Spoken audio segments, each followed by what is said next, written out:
ప్రతి పేదవాడిని ఒక ఇంటివాడిని చేసే బాధ్యత ఈరోజు నేను తీసుకుంటా మీ సోదరుడిగా. ఈరోజు మీరు అండగా నిలబడి మీరు ఆశీర్వదించి ఇక్కడ శాసనసభ్యుని చేస్తే తెలంగాణ రాష్ట్రానికి ముఖ్యమంత్రి అయినా మరి అలా నా బాధ్యత ఉంది. ఇక్కడున్న ప్రతి పేదవాడికి ఇందిరమ్మ ఇల్లు ఇవ్వాలి. రాబోయే 4 ఏళ్లలో 15,000 నుంచి 20,000 ఇళ్ళు ఒక్క కొడంగల్ శాసనసభ నియోజకవర్గంలోనే ఇచ్చి ఇక్కడి పేదవాళ్ళను ఆదుకునే బాధ్యత నేను తీసుకుంటాను. ఈ సందర్భంగా చెప్తున్నా. ఇవాళ రేషన్ కార్డులు ఎక్కడికి పోయినా పేదలు మాకు రేషన్ కార్డు లేదంటున్నారు. చంద్రశేఖరరావు గారు గొప్ప మేధావి, 80,000 పుస్తకాలు చదివిండు. వాళ్ళ కొడుకేమో అమెరికాలో చదువుకున్నా అంటాడు. 80,000 పుస్తకాలు చదువుకున్నాయన కానీ అమెరికాలో కంప్యూటర్ చదివొచ్చిన ఆయనకు ఈ తెలంగాణ రాష్ట్రంలో ఉన్న పేదలకు రేషన్ కార్డు ఇవ్వాలనే కనీస జ్ఞానం లేదు. 10 ఏళ్ళు ఎదురు చూసిన రేషన్ కార్డులు ఇవ్వలే.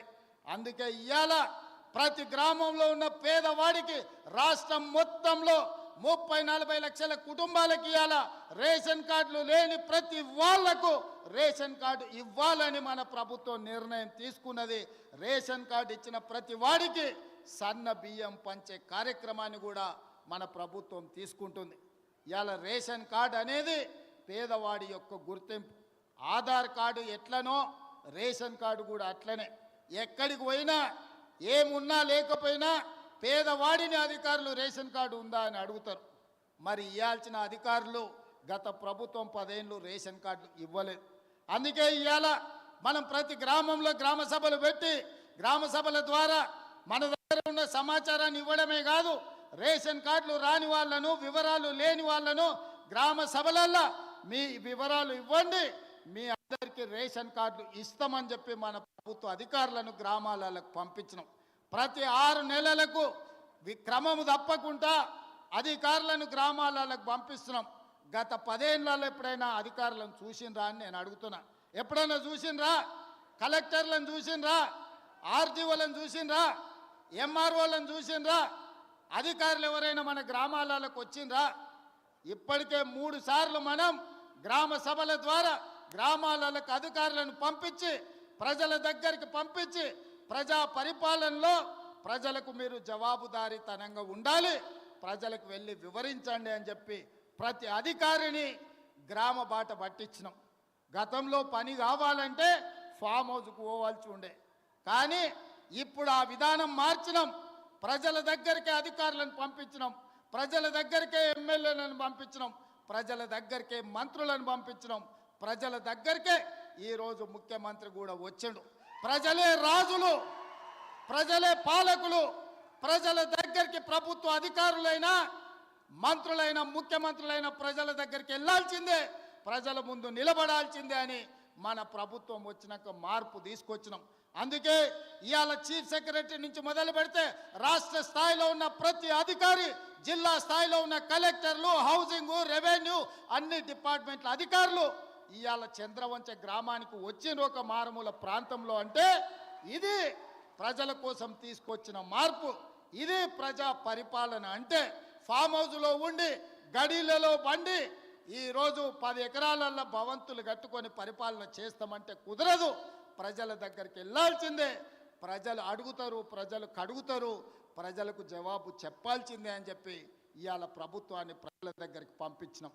అందుకే రాష్ట్రంలో ఉండే అధికారులు మొత్తం ఇవాళ కొడంగల్ శాసనసభ నియోజకవర్గం చంద్రవంచ గ్రామానికి వచ్చిందంటే ఆ వివరాలు లేవు అని కొంతమందిని ఉసిగొల్పి కొన్ని గ్రామాలల్లో చిల్లర మల్లర పంచాయతీ పెట్టాలని చూస్తున్నారు. నేను ఒకటే విజ్ఞప్తి చేస్తున్న, తెలంగాణ రాష్ట్రంలో ఉండే దాదాపుగా 12,000 పైన గ్రామ పంచాయతీలలో జరిగిన గ్రామ సభలలో పాల్గొన్న వాళ్ళకు అధికారులే మీ దగ్గరకు వచ్చింది, అధికారులు మీ వివరాలు రాసుకుంటారు, అధికారులు మీ వివరాలు తీసుకొని మీ సమస్యల్ని పరిష్కరించడానికి వచ్చినప్పుడు మీరు ఆ అధికారులకు పూర్తి స్థాయిలో వివరాలు ఇవ్వండి. మీ వివరాలను అన్నిటినీ కంప్యూటర్లో క్రోడీకరించి మీకు అందరికీ సంక్షేమ పథకాలు అమలు చేసే బాధ్యత ఈ ప్రభుత్వం తీసుకుంటుంది. ప్రజలకు జవాబుదారీతనంగా మేము ఉంటాం, ప్రజలు అడిగే ప్రశ్నలకు సమాధానం చెప్తాం, ప్రజలకు సంక్షేమ పథకాలను అమలు చేస్తాం. ఇది రాష్ట్రం నలుమూలలా మీరు గుర్తు పెట్టుకోండి, అమలు చేస్తాం. ఇది రాష్ట్రం నలుమూలలా మీరు గుర్తు పెట్టుకోండి. చెప్పింది చేసి చూపించే పార్టీ ప్రభుత్వం మనది. తెలంగాణ ఇస్తామన్నాం, తెలంగాణ ఇచ్చినాం. 2023లో మనం అధికారంలోకి వస్తామన్నాం, మనం అధికారంలోకి వచ్చి చూపించినాం. ఇవాళ అధికారంలోకి వచ్చిన మనం అభివృద్ధి కార్యక్రమాలను, సంక్షేమ పథకాలను అమలు చేయాల్సిన అవసరం ఉన్నది. అందుకే నిరంతరం మేమందరం పనిచేస్తున్నాం. మీ ఆశీర్వాదం ఉండాలి. ఇవాళ మీరు ఒక్కటే ఆలోచన చేయండి. కొడంగల్ శాసనసభ నియోజకవర్గం ఈరోజు రాష్ట్రం మొత్తం అభివృద్ధి కార్యక్రమాన్ని భుజాల మీద వేసుకొని, ఒక పక్కన గోదావరి నది జలాల మీద కట్టిన కాళేశ్వరం కూలిపోయినా, ఈసారి దేశం మొత్తం మీద కాళేశ్వరం కూలిన 1,56,00,000 మెట్రిక్ టన్నుల వరి ధాన్యాన్ని పండించి 500 రూపాయల బోనస్ కూడా ఇచ్చి ఇవాళ రైతులను ఆదుకున్నాం. 10 ఏళ్ళైనా పాలమూరు రంగారెడ్డి ఎత్తిపోతల పూర్తి కాలే. 10 ఏళ్ళైనా నారాయణపేట కొడంగల్ ఎత్తిపోతల పథకానికి కనీసం టెంకాయ కొట్టలే. ఇవాళ పాలమూరు ప్రాజెక్టును పూర్తి చేయాలని కొడంగల్ నారాయణపేట ఎత్తిపోతల పథకాన్ని ఈరోజు మనకు నీళ్లు తేవాలని, కృష్ణానది జలాలు కొడంగల్కు తీసుకురావాలని మనం కష్టపడుతుంటే కాళ్ళల్లో కట్టెలు పెడుతుండ్రు. మిత్రులారా, మీరు ఆలోచన చేయండి. ఇవాళ వాళ్ళు 10 ఏళ్ళు అధికారంలో ఉన్నారు. వాళ్ళని చేయొద్దన్నమా? కల్వకుర్తి పూర్తి చేయొద్దన్నమా? భీమా, నెట్టంపాడు, కోయిలి సాగర్ ప్రాజెక్టులను, ఆర్టీఎస్ ప్రాజెక్టులను, పాలమూరు రంగారెడ్డి ఎత్తిపోతల ప్రాజెక్టులను మనమేమన్నా వద్దన్నమా? పూర్తి చేయొద్దని ఏమన్నా అడ్డం పడ్డామా? 10 ఏళ్ళైనా చంద్రశేఖరరావు గారికి, రామారావు గారికి ఓపిక లేకుండే, తీరిక లేకుండే. ఎంతసేపు వాళ్ళ సంపాదన, వాళ్ళ ఫామ్ హౌజులు, వాళ్ళ కుటుంబం యొక్క క్షేమమే తప్ప 4 కోట్ల ప్రజల సంక్షేమం పట్టించుకోలే. అందుకే ఇవాళ ఆ పథకాలన్నీ వేగంగా పూర్తి చేస్తున్నాం. అవి ఒకవేళ పూర్తి అయితే ఇవాళ వాళ్ళకు జిల్లాలో, రాష్ట్రంలోనే మనుగడ ఉండదు అని చెప్పి ఈరోజు వాళ్ళందరూ కూడా వీటికి అడ్డుపడే ప్రయత్నం చేస్తున్నారు. శాసనసభ అంటేనే సమస్యల మీద చర్చ. మీరందరూ సర్పంచులు, ఎంపీటీసీలు, జడ్పీటీసీలు ఇక్కడ చాలామంది ఉన్నారు. గ్రామ సభలు పెట్టినా, మండల సమావేశం పెట్టినా, జిల్లా పరిషత్ సమావేశం పెట్టినా ఆ ప్రజాప్రతినిధులు అక్కడికి వెళ్ళి వాళ్ళ ప్రాంత సమస్యల మీద మాట్లాడతారు. వాళ్ళ ప్రాంత సమస్యలను అధికారుల దృష్టికి తీసుకెళ్తారు. వాళ్ళ ప్రాంత సమస్యల మంత్రుల దృష్టికి తీసుకెళ్తారు.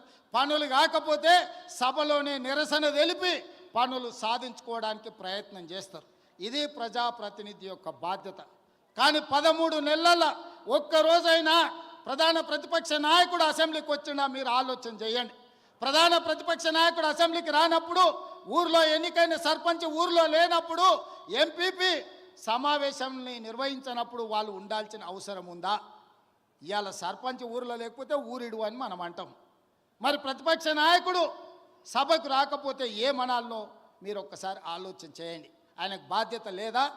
అధికారం ఉంటే అధికారం చెలాయిస్తాడు, అధికారం అడ్డం పెట్టుకొని కొల్లగొడతాడు.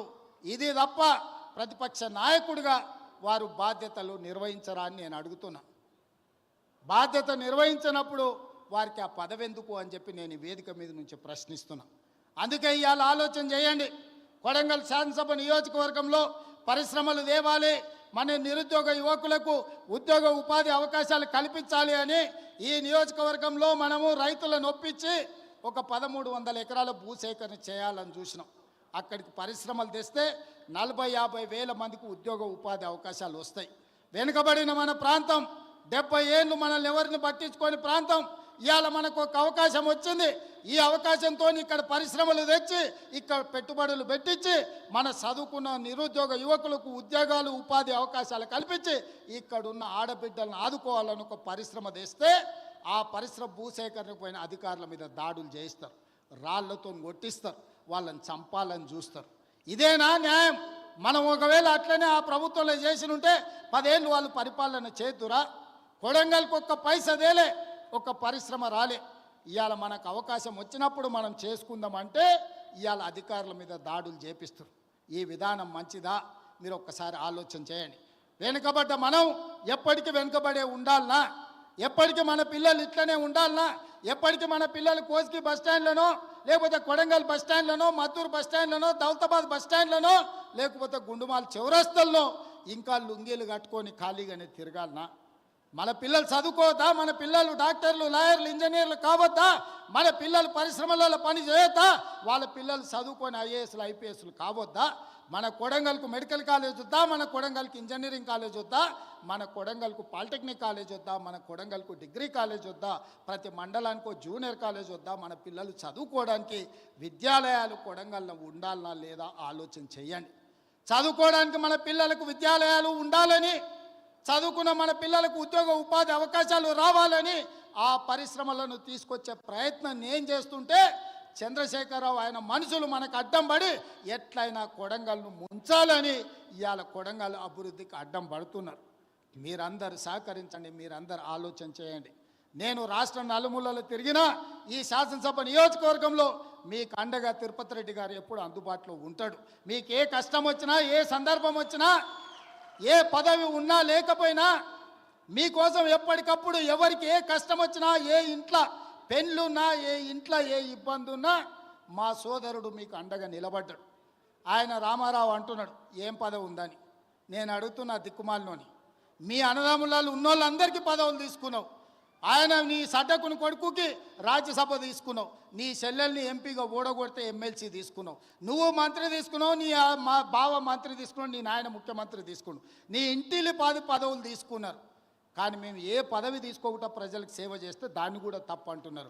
పదవులు తీసుకోవడం తప్ప, కుటుంబం దోసుకోవడం తప్ప, ఏ పదవి ఆశించకుండా ప్రజలకు అందుబాటులో ఉండి ప్రజల మేలు కోసం ఒకవేళ నేను రాష్ట్రం మొత్తం నలుమూలలు తిరిగే బాధ్యత నేను తీసుకుంటే నా కుటుంబ సభ్యులు మీకు అండగా నిలబడితే కూడా వాళ్ళ కళ్ళల్లో నిప్పులు పోసుకుంటున్నారు. మీరు ఆలోచన చేయండి. వాళ్ళ ఇంట్లో ఆయన ముఖ్యమంత్రి, అల్లుడు మంత్రి, కొడుకు మంత్రి, బిడ్డ ఓడిపోతే ఎమ్మెల్సీ, సడ్డకుని కొడుకు రాజ్యసభ, వాళ్ళ చుట్టపోళ్ళు అందరూ మంత్రులైన. నేను అట్లా ఎవరు నన్ను తీసుకున్నాను మా కుటుంబంలో? మీరు చెప్పండి. ఏ పదవి లేకుండా నిస్వార్థంగా మీకు పనిచేస్తుంటే కేసీఆర్ కుటుంబం తప్పు పడుతుంది. అట్లెట్లా చేస్తారా మీరు? ఏ పదవి తీసుకోకుండా మేము చూడు ఎన్ని తీసుకున్నామో ఎంత దోసుకున్నామో చూడమంటారు. మీలాంటి పదవులు తీసుకోనికే దోసుకోనికే మేము పోటీ పడం చంద్రశేఖరరావు. మా విధానం అది కాదు.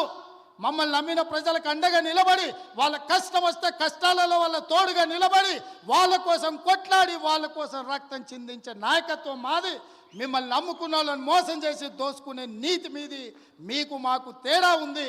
మేము మీలాక కాదు. నేను నిక్కచ్చిగా చెప్తున్నా, మీలాక పదవులు కొల్లగొట్టడానికి, రాష్ట్రాన్ని దోసుకోవడానికి నా కుటుంబం లేదు. నా కుటుంబం నా